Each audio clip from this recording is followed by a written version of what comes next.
ইয়ারি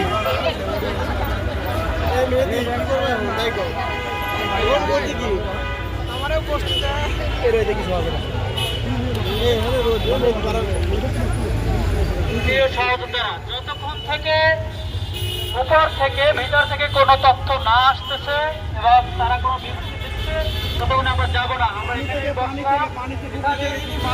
ভাই হৃদয় ভাই বলেন আমাদের কার্যক্রম আন্দোলন সম্পর্কে।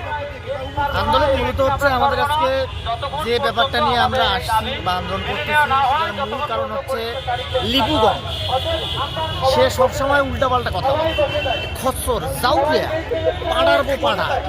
হ্যাঁ, একে ধরে হচ্ছে কি যে ভেদরা দরকার, মানে এই যে হচ্ছে কি যে পিচ ঢেলা রাস্তায় তার দুইটা ঠ্যাং ধরে কমপক্ষে 1 কিলোমিটার টানতে টানতে নিয়ে যাওয়া দরকার। লিপুগঞ্জ টক্সিক ম্যান। বাংলা মুভির জমিদারের মতো ঘোড়ার পেছনে আশিক তুমি বলো প্লিজ। আমি সে কি বলবো সেটা আমার হৃদয় ভাই তো বলেই দিল। আমি একটা কথাই বলতে চাই, লিপুকে ভালো হয়ে যেতে হবে। আমি আর কি বলবো, আমার বলার কথা হচ্ছে যে লিপু ভাই আপনি ভালো হয়ে যান, এতটুকুনি আর কিছু না। আপনার এই যে কি কি বলতেছে রাফসান ভাই আর লিপুকে এক রুমে আবদ্ধ করে রাখতে হবে। এরপরে লিপুর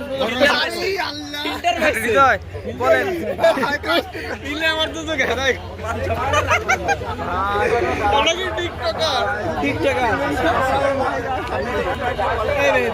আমি তোমাদেরকে আবার ভিডিওটা দেখাচ্ছি।